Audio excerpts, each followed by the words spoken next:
사실 작가들은 혼자 살고 혼자 작업하고 혼자 지내는 경우가 너무 많잖아요. 야, 열을 조금만 와라. 그런데 그렇게 혼자 작업하다 보면은 어느 순간부터 소통 방법을 잃어버리게 되는 경우가 많습니다. 신경 가소성 이론에 의하면 안 쓰는 능력은 퇴화된다고 하죠. 실제로 시냅스들이 화학적으로 끊어지기도 하는 모습을 유튜브 검색하면 볼 수 있습니다. 저도 3년간 제주 생활하면서 혼자 명상하면서 살면서 사람과 소통하는 방법을 완전히 잃어버리게 됐었던 기억이 있는데, 그거를 정상화시키는데 걸리는 시간이 거의 2년이 넘었던 것 같아요. 그래서 오늘은 설득의 기술 혹은 소통의 기술에 대해서 짤막하게 기술적인 거 몇 가지만 다뤄보도록 하겠습니다.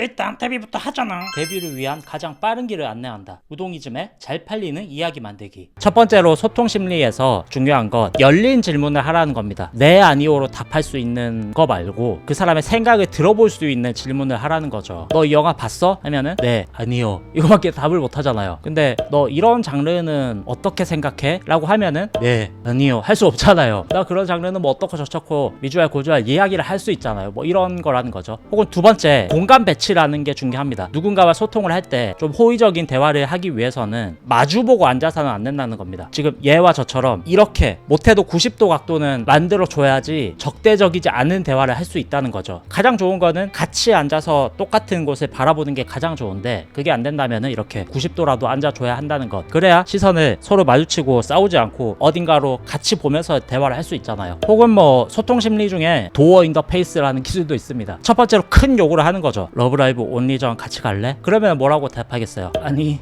이러겠죠. 그렇게 거절할 수 있는 커다란 요구를 한 다음에 그 다음에 작은 요구를 하는 겁니다. 하이큐 극장판 정도는 같이 보러 가줄 수 있지? 그래 뭐 이렇게 되는 거죠. 그리고 비언어적인 소통, 이것도 되게 중요한데 공감하고 있다는 표시를 계속 해줘야 됩니다. 고개를 끄덕끄덕 한다든지 맞아, 아 맞다, 이렇게 계속 리액션을 해줘야 된다는 거죠. 이거를 안 하고 그냥 멀뚱멀뚱 속으로만 맞아 이렇게 생각을 하고 있는 경우가 많은데, 상대방 입장에서 보면은 얘가 내 말을 듣고 있는 건지 표정은 왜 저렇게 똥 씹은 얼굴인지 이렇게 생각이 든다는 거죠. 이게 이제 사회성 없는 사람들의 대화할 때 보면은 그냥 얼어 있어요. 그러지 말고 최소한 고개라도 끄덕이는 그 정도 노력은 하라는 거죠. 한 발 더 나아간다면 반복과 정리 정도까지도 해줄 수 있습니다. 보통 대화를 할 때 상대방이 이해를 했는지 안 했는지 잘 몰라요, 말하는 사람 입장에서는. 그래서 듣는 사람이 반복에 대한 정리를 해주면은 말을 하는 사람 입장에서 엄청 수월해집니다. 우동이즘 푸드 인 더 도어라고 하는 기술도 있죠. 이거는 도어 인 더 페이스와 좀 반대결인데, 작은 부탁을 먼저 하고 야금야금 큰 부탁으로 나아가라는 겁니다. 사이비 종교나 사이비 환경단체 같은 곳에서 많이 사용을 하는데, 사람 많은 곳 가면은 조금 이상한 단체들이 그런 거 하는 경우가 많잖아요. 물론 좋은 단체도 있지만 여기 와서 스티커 하나만 비춰주세요 라고 이야기를 해요. 그러면 스티커 하나 정도야 뭐 3초 5초면 붙이니까 하나 붙여줘요. 그럼 옆에서 스티커 붙여주셔서 감사합니다, 이거 설명 한 번만 들어주시겠어요? 라고 해요. 1분이면 되는데 라고. 뭐 1분?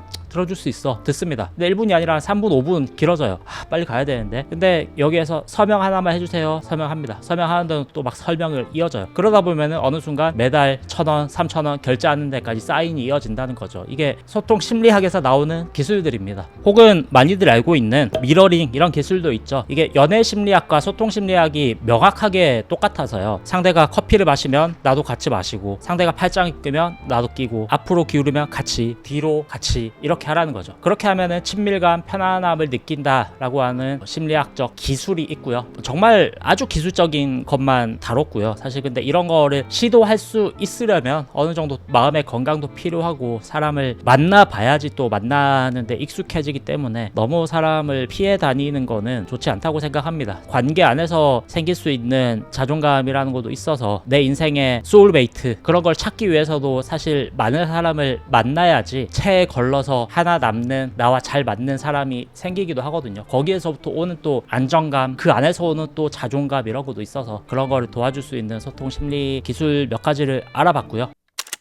PD님을 만날 때, PD님들이 작가들을 만날 때, 작가들끼리 만날 때 사실 수없이 많은 만남들이 있을 거잖아요. 그래서 그런 영역에서 설득의 기술을 다뤄봤고요. 늘 즐거운 창작 되시기 바라겠습니다. 감사합니다.